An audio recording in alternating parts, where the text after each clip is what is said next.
ഈ ഒരു ക്വസ്റ്റ്യൻ നമ്മുടെ ഒരു പ്രീവിയസ് ഇയർ ക്വസ്റ്റ്യൻ ആണ്. ഇതിനകത്ത് പറഞ്ഞിരിക്കുന്നത് ഒരു ക്വാഡ്രിലാറ്ററൽ ഉണ്ട്, എക്സ് വൈ സെഡ് എന്ന് പറയുന്ന ഒരു ക്വാഡ്രിലാറ്ററൽ ഉണ്ട്. ഇത് ഓക്കെ, ആദ്യമേ നമുക്ക് ആ ഡബ്ല്യു എക്സ് വൈ സെഡ് എന്ന് പറയുന്ന ക്വാഡ്രിലാറ്ററൽ ജസ്റ്റ് ഒന്ന് വരയ്ക്കാം. Okay, W X Y Z എന്ന് പറയുന്ന ഒരു ക്വാഡ്രിലാറ്ററൽ. ഇതിൽ എക്സ് ക്യൂവും ഇസഡ് ബിയും X Q and Z B perpendicular to W I ആണ്. ഓക്കെ, അതിന് മുമ്പ് നമുക്ക് ഡയഗണൽസ് ഒന്ന് ഇൻ്റർസെക്ട് ചെയ്ത് വെച്ചേക്കാം. ഓക്കെ, ഡയഗണൽസ് ഒന്ന് കൂട്ടി വരച്ചേക്കാം. ഓക്കെ, ഇതാണ് ഡയഗണൽസ്. ഇനി നോക്കുവാണെങ്കിൽ എക്സ് വൈക്ക് പെർപെൻഡിക്കുലർ ആണ്, അല്ല ഡബ്ല്യു വൈക്ക് പെർപെൻഡിക്കുലർ ആണ് എക്സ് ക്യൂവും ഇസഡ് ബിയും. ഇതിൻ്റെ രണ്ടിൻ്റെയും വാല്യൂസ് ഈക്വൽ ആണ്. അപ്പോൾ അതും വരച്ച് വെച്ചേക്കാം, അതും ജസ്റ്റ് ഒന്ന് വരച്ച് വെച്ചേക്കാം.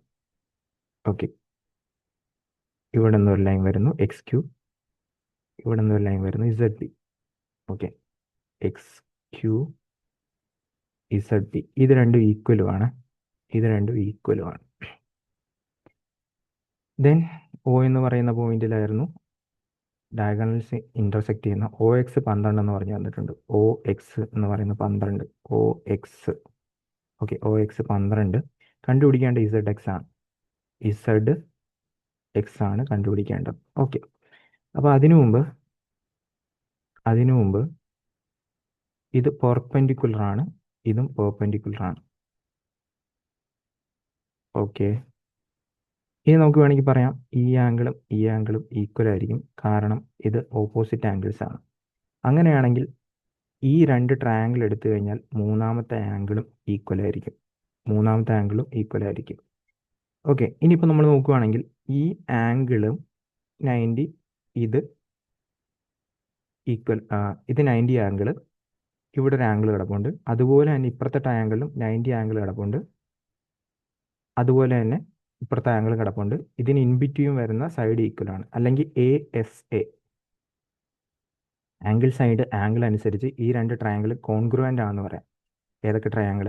എക്സ് ക്യൂ ഒ എന്ന് പറയുന്ന ട്രയാങ്കിളും, അതുപോലെ തന്നെ എക്സ് ക്യൂ ഒ എന്ന് പറയുന്ന ട്രയാങ്കിളും ഇസഡ് പി ഒ എന്ന് പറയുന്ന ട്രയാങ്കിളും കോൺഗ്രുവൻ്റ് ആണെന്ന്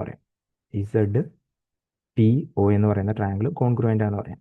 ഇത് കോൺഗ്രുവൻ്റ് ആയതുകൊണ്ട് തന്നെ ഈ സൈഡും ഈക്വൽ ആയിരിക്കും, ഈ സൈഡും ഈക്വൽ ആയിരിക്കും, ഈ സൈഡും ഈക്വൽ ആയിരിക്കും, കാരണം അത് കോൺഗ്രുവൻ്റ് ആണല്ലോ. അപ്പം നമുക്ക് പറയാം എക്സ് ഒ 12 ആണെങ്കിൽ ഇസഡ് ഒയും 12 ആണ്. ഇസഡ് ഒ 12 ആണെങ്കിൽ നമുക്ക് എക്സ് ഇസഡിൻ്റെ വാല്യൂ എത്ര കിട്ടും? 24 എന്ന് പറഞ്ഞ് കിട്ടും. ഇതായിരിക്കും ഈ ഒരു ക്വസ്റ്റ്യൻ്റെ ഫൈനൽ ആൻസർ ആയിട്ട് വരുന്നത്.